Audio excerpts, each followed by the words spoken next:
नमस्कार दोस्तों, जय माता दी। स्वागत है आपका माता वैष्णो देवी से जुड़ी हुई एक और नई ताज़ी अपडेटेड वीडियो में। मेरा नाम है निकुंज और आप देख रहे हैं हमारा YouTube channel Pooja Sharma .Vaishnavi as well as Facebook page Pooja Sharma Vaishnavi. और ये जो नज़ारा आप देख रहे हैं ये कटरा शहर का ही देख रहे हैं। देख लीजिए, सामने ताराकोट वाला रास्ता आपको दिखाई दे रहा है।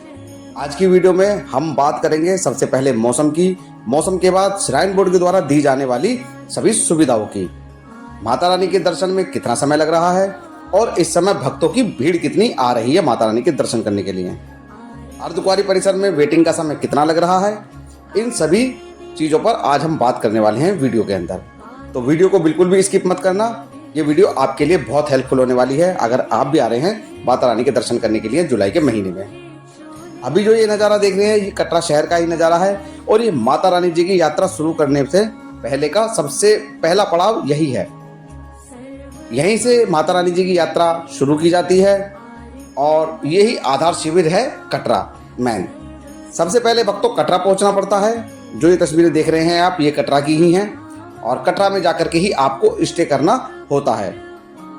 आपको यहाँ पर होटल, धर्मशालाएं सभी चीज़ें मिल जाती हैं। यहाँ पर आपको किसी भी तरीके की कोई दिक्कत नहीं होती है।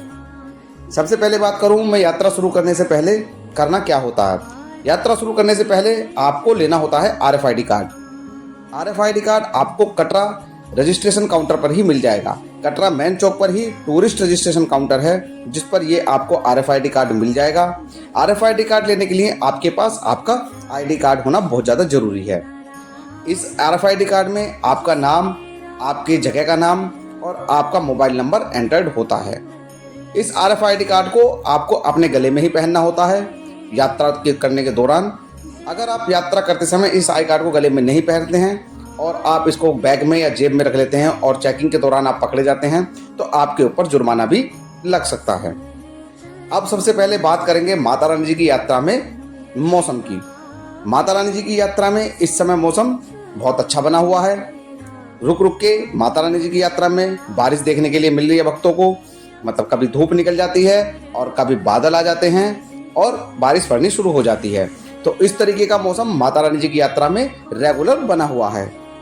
मैं क्या, कोई भी नहीं बता सकता है माता रानी जी की यात्रा में मौसम कैसा रहने वाला है, क्योंकि माता रानी जी पर ही निर्भर करता है यहाँ का मौसम। वो जब चाहें तब मौसम को बदल देती हैं अपने अनुरूप। तो अगर आप जा रहे हैं माता रानी की यात्रा करने के लिए तो कोशिश कीजिएगा बारिश से बचने के लिए अपने साथ एक रेनकोट और अम्ब्रेला साथ में जरूर लेकर के जाइएगा, जो आपको यात्रा में बहुत ज़्यादा हेल्प देने वाला है। अब बात करता हूँ मैं माता रानी जी की यात्रा में मिलने वाली और अन्य सुविधाओं की। तो माता रानी जी की यात्रा में अन्य सुविधाओं में जैसे कि घोड़ा, खच्चर, पिट्ठू, पालकी, ये सारी सुविधाएं सुचारू रूप से चल रही हैं। इसमें किसी तरीके का कोई भी बदलाव नहीं है श्राइन बोर्ड के द्वारा। एक अहम बदलाव है श्राइन बोर्ड के द्वारा जो मैं आपको बताने वाला हूँ, इसलिए वीडियो को अंत तक जरूर देखना। सबसे पहले बात करते हैं अब अर्धकुंवारी परिसर में वेटिंग के टाइम की। ये जो नज़ारा आप देख रहे हैं ये अर्धकुंवारी मंदिर का ही नज़ारा है और यहाँ पर इस समय वेटिंग का समय 48 घंटे चल रहा है। वीकेंड पर ये वेटिंग का टाइम थोड़ा सा और बढ़ जाता है।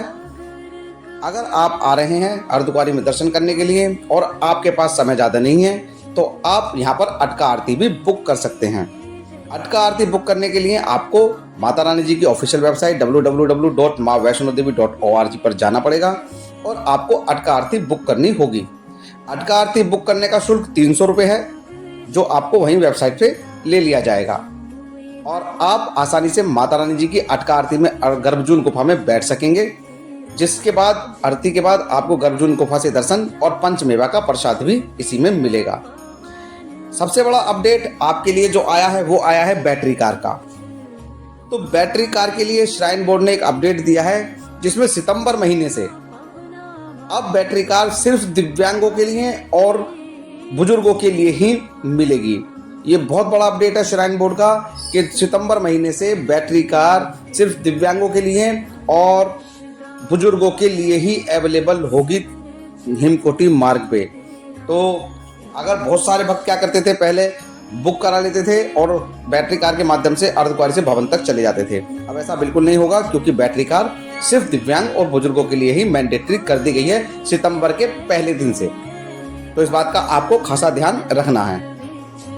और अब बात करते हैं सबसे पहले माता रानी के दर्शन में कितना समय लग रहा है। तो माता रानी के दर्शन में अभी करंट की अगर मैं बात करूं तो दर्शन करने में, अगर आप आरती के समय दर्शन करते हैं माता रानी के, तो आपको 3 घंटे का समय माता रानी के दर्शन में लगने वाला है।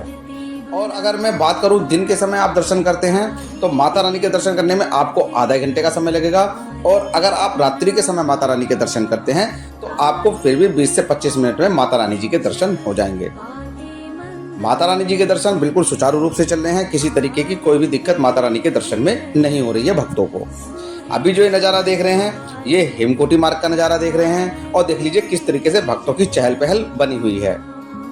अगर आप यात्रा करने जा रहे हैं और आपके साथ यात्रा में छोटे बच्चे भी जा रहे हैं तो कोशिश कीजिएगा अपने छोटे बच्चों के और अपने साथ अपना एक गर्म कपड़ा जरूर रख लीजिएगा, क्योंकि बारिश का समय है और आपको सर्दी देखने के लिए भवन पर जरूर मिल सकती है। तो बच्चों के और अपने साथ एक गर्म कपड़ा या एक गर्म चादर जरूर लेकर के जाइएगा। अभी जो ये नज़ारा देख रहे हैं देखिए माता रानी जी के भवन का नज़ारा है, और कितना प्यारा नज़ारा है कि किस तरीके से बादल माता रानी जी के भवन को चारों तरफ से घेरे हुए हैं। और इन्हीं बादलों में कभी कभी बारिश हो जाती है, कभी धूप निकल जाती है, और ये बादल इसी तरीके से लुका छुपी माता रानी जी के साथ करते रहते हैं।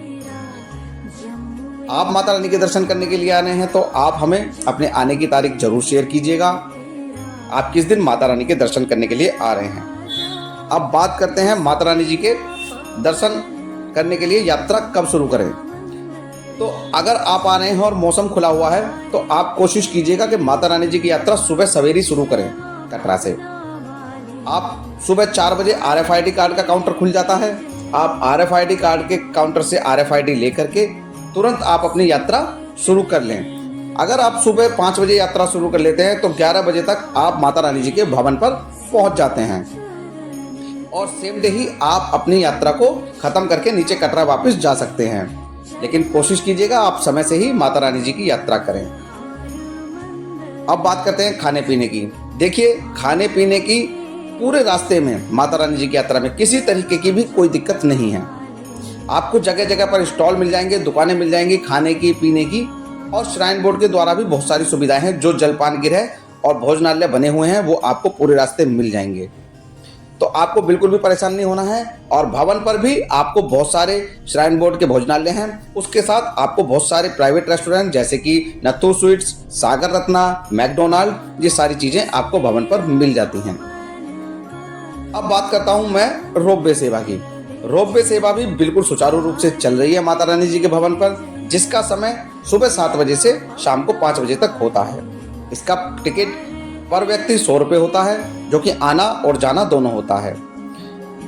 रोपवे सेवा अधिक बारिश में बंद कर दी जाती है, ये मैं आपको अपनी हर वीडियो में बता चुका हूँ, इसके लिए आपको इंतजार करना पड़ सकता है।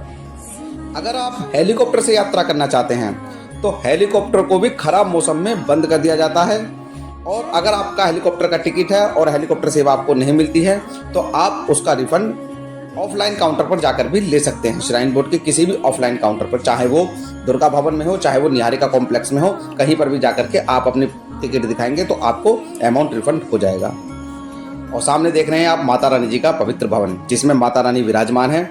और एक बार कमेंट में लिख देना जय माता दी। हमारी वीडियो कैसी लगी हमें कमेंट करके जरूर बताना।